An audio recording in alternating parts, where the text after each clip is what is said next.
Welcome back, ladies and gentlemen, to the Overwatch Intel Extreme Masters Invitational here at Gyeonggi in Korea. I'm Lee Demon Smith, and joining me is Mitch Ubershouts, Leslie, and Jason Kaplan once again. We are all square, one apiece, Lunatic High versus LW Red, and we're going to be moving on to Lijiang Tower in just a moment. A little glimpse at what people have been playing on your screens there. Yeah, no surprises here. SQ obviously pretty much stuck to that 76. Yeah. He played a lot of May, so I'm actually kind of confused by that. I think it said he played more 76 than May, perhaps. Maybe. I'm not even sure. Maybe if that's like true. main character. Yeah. Okay, so that makes sense. But yeah, so like both teams really evenly matched, showing they're very flexible in terms of like what heroes they will pick. But they've kind of settled into this kind of May role. I get it. It's most picked overall, because I was thinking Jaehyung has barely played Zarya this time around. So that makes more sense. Yeah, okay. He's pretty much been on Devo and Anna the whole time. The graphics in Korean, so it's hard for us to it's interesting to see that as well, that we're seeing predominantly 2-2-2 compositions coming out from LW Red. Yeah. They are fancying having 2 DPS, or at least, giving up 1 tank for that extra punch. And it worked. It worked, more importantly. It worked on the occasion they did. Obviously, we see them go to triple tank in some situations on defense, but on their attacks, they're more than happy to go for a bit of extra damage. They've been a team that defended well as well. If you think back to Hollywood, they almost kept them off guard there. Icon, they very nearly held Lunatic Watch. Lunatic Watch. Lunatic High completely off. Which that Lunatic Watch are going to take us away, but they're going to put us in the back of the van. They're going to be Lunatic at the moment. But it's Lijiang Tower. Let's talk about that. Let's talk about a control map. Who do you fancy coming into this one in a straight up head-to-head? So we kind of talked about this off air. We were kind of wondering how is this really going to break down. I really want to give the edge to Luxury Watch Red for a couple of reasons. Nanohana and Saebyeolbe have been proving to be such a strong DPS combo. Saebyeolbe's Tracer, when we saw yesterday against Rogue, was fantastic. He was able to match up against ACAM and surpass him. Yeah. Nanohana, able to switch into the Gyeonggi, play a really aggressive composition. And you look on the side of Lunatic High, it's going to be probably the Asian playing the Tracer, but I don't know if he's warmed up yet. Well, here we go, ladies and gentlemen. It's LW Red versus Lunatic High as we go into Lijiang Tower.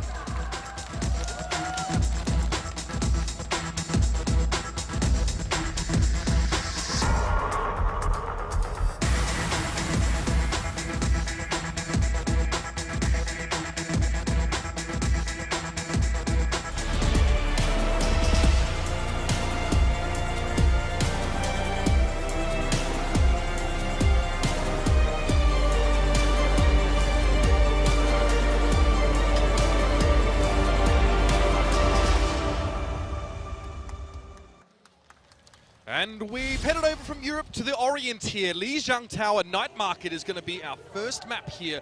And wouldn't we love to see a bit of Bastion? I feel it's not likely at all, but again, with these two teams playing in. And LW Red, we know they favor a bit more of a heavy DPS composition. Or I don't really know if we're expecting to see that manifest in a big way here, Jason. I hope so. The problem is, I don't think Saebyeolbe is going to stick to Tracer once he sees Eska playing May, unless somehow Nanohana can work really well together with him. Yeah, I expected Lunatic High to play really more of a tanky lineup. Maybe Taejum switching to Tracer if they do see the time is right. But LW Red, they're sticking to this. So they want the Tracer, they want the May. So Taejum, can he hit the hooks on a Saebyeolbe? That's going to be the big breakdown. That's going to be the big determining factor between the two teams. Well, Luna's sticking to the Zenyatta as well, and we've seen this. We've seen this before. This is what LW Red did against Rogue yesterday. He managed to get that flank around the side, and it worked out well. The hook comes in from Taejum, he tries to get the flank around the side, but Mira already picked off by Luna around there. Now, he goes down, of course, very squishy target. Toby picks him up a double kill, actually. So 2 for 2 so far in this opening exchange. Yeah, look, it's a bit risky to play I guess sometimes Zenyatta on this map, but Luna's playing Zenyatta into a May-only comp. It's 4 tanks plus May, right? So a lot more safety for him. And then you also got a Saebyeolbe now on that Tracer against Lunatic High. So it's essentially 2 damage dealers here. And you can see now that is starting to be, pressed. That advantage is starting to be exercised a little bit more now. Gambler gets 2. Pulse Bomb already for Saebyeolbe. Luna gets Miro.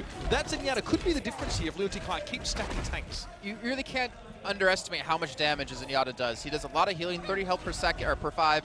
And then you have Saebyeolbe able to work off the back of that Discord Orb. And then you have Nanohana as well, trying to get some icicles. And if you freeze up a target, if you freeze up a tank, Discord them and attack them with everything you have, they're going to die no matter what. Well, good hook coming out there from Taejum, but unfortunately he was walled off from the rest of his team when he was quickly picked up. You see Jaehyung going down. Jaehyung back on the Diva, by the way, as well. Something to keep our eyes on throughout this game has been switching back and forward. There we go, Taejum. Switching to Tracer. So we don't have the Roadhog anymore. Just trying to battle up against Saebyeolbe. So pretty much exact same comps minus the Ana. So D needs to make the Ana do something. Yeah, less of a matter of battling Saebyeolbe, more getting rid of Luna. jumping on top of that Zenyatta as well. Gambler will have to be very, very careful. And you can see Luna getting burnt down now. We're going to have a Blizzard drop straight on down as Lunatic can't try and engage. Well, self-destruct launch straight into it. It's not going to catch anything as everybody runs for the hills around the side, but it's bought all the time they needed. There's going to be the Blizzard catching Nanahana off guard. You can see them chasing through. Toby, though, with the Transcendence, just says no. Walls himself into the corner. Not sure his buddy's going to be too happy about that. Lunatic will get taken down eventually. It's like someone carrying a radiator into a snowstorm trying to stay warm. That was what that looked like. Take my heat! And so far, I'll see LW Red is still in control of the point. Lunatic High haven't even got as far as getting to the main market here. It's all shenanigans, but they're falling further and further behind. Well, the changes from Lunatic High, of course. Jaehyun did change across to that Xayah at the same time as Tajan. My God. Nanahana catching Tajan off guard there. Well, you know, the icicles, they're deadly. The problem is, there's like 20 seconds left. We're at 90% now, and Lunatic High are trying to respawn, trying to regroup together, but all they're going to have is Tajan to get on the point, ideally, if he can pull this off, though it's going to be really difficult if he gets walled away for this one. 95%, they have to get to this point now. They need overtime. Well, he's going to go try and ride the side. You can see Eska's making a run for it, but you can see 98% will get on there. Tajan, very low, gets a quick rewind. We have to back himself back around. He's got the pulse bomb available now to drop in there. The wall's going to be again. Janus gets caught, but he does survive. Mira comes through. Nanahana will take him down. There's the sound barrier getting dropped. The beat by both teams as Tajan tries to get some damage down. Blizzard dropped and Tajan now trying to recall out. He does just manage to slip away, but Sabiobi's outdoing him. 2 kills coming out for him, and Nanahana fights Tajan eventually here. LW Red make a very strong statement here. 100-0 on the first stage here, and like we were discussing off air, I feel as if that proclivity to go for extra damage dealers and the mechanical skill for LW Red puts them in an advantage here. So this goes back to something that Achilles and I were discussing just yesterday when we saw LW Red playing up against Rogue. Sabiobi, you look at Tracer in general, you assume that Tracer's going to kill his supports, right? That's what we saw Tajan doing, trying to go for Luna time and time again. Problem is, Sabiobi doesn't do that. He doesn't go for supports, he goes for the tanks because he has... Yeah, he goes for that damage, he goes for the pulse bombs, but more importantly, he has a Discord Orb to help him, which we don't have for the Occasion. So he gets more damage onto these tanks, he's able to kill these tanks, build up pulse bombs quicker, and on the side of Tajan, he wasn't able to pick up supports at all because there's a Lucio and a Zenyatta being protected. And it's actually a safer way of killing tanks than Reaper because you don't have to get up nearly as close, and you can avoid, if you can avoid the hook, it's a more robust way than Reaper, who has to get up in their face. Well, changes here. Nanahana switching over to the Soldier 76 now as he comes piling through and go into Night Garden. Night Garden, well, it's Garden. Is it Night?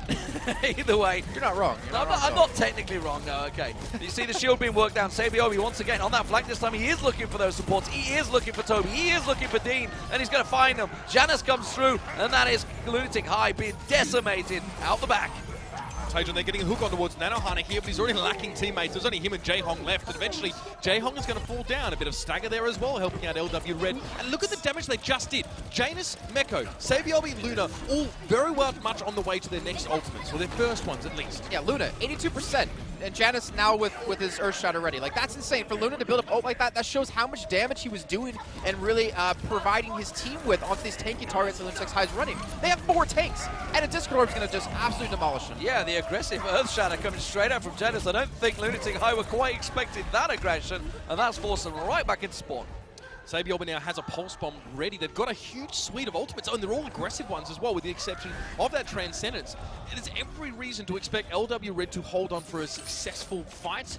And now we're going to see Lunatic High consider working around on the left, but they're not sure what to do. You can see them, they're confused, they're deliberating here, they're trying to find a way to break in. And I think Luna's just waiting for an opportunity to use Transcendence. Ideally, it would be when Ru Jaehong has his ultimate available, the Graviton Surge. Pulse Bomb's catching nothing, but look at this. No one's even looking at this man. He gets so much free damage off. Yeah, it forced him to scatter a little bit. Did manage to catch the kill down, but Tajan forced to switch his focus. Now Miro, Nana boosted up there, comes around, but Transcendence quickly over the top of it. Dean gets picked off, Toby goes down. Nanahana just being untouched. Gambler picking himself up one, and Luna. It's a spread of kills for LW Red, and Lunatic High still lost at sea. LW Red are leaps and bounds ahead of Lunatic High right now. They disengaged off that point. As soon as we saw Miro receive a nano boost, they backed up into the courtyard and just waited for that to subside, then came back in as a 6. Exactly, even the Transcendence, which might not necessarily needed to be used, but they played that one well. They played that one perfectly to a T. Now 80% built up for them. Lunatic High weren't even able to capture the point just previously, and at this rate, not going to be able to do it on the second. Remember, just a best of 3. This is not a best of 5 on Control. This could be all over right now because there's going to be the self-destruct coming through. Janus gets a quick double. There's the self-destruct collecting 2. Janus finishes things off. 94%. I don't even think they can get back close. Yeah, that's it. That is it. That's going to be 2-1 to LW Red. And wow, 100-0 rounds. I did not expect quite such a dominant performance on Li Xiang. And I think even though myself and Jason both agreed about the fact that LW Red will be a little bit stronger, coming into this, we probably wouldn't have expected it to be such a gulf between the two teams' performance on this map. The Zenyatta play that is available to LW Red, as well as the combination Nanohana on the Mei and the Tracer being used for Saviolby, it's an extra bit of damage, it's an extra bit of killer edge. With that killer instinct, that's all LW Red need to decimate Lunatic. Quad tank stack is not enough anymore. People are not getting the memo, and we thought the Lunatic would have made some changes since the finals of Apex, but no, not quite yet. All I have to say is Luna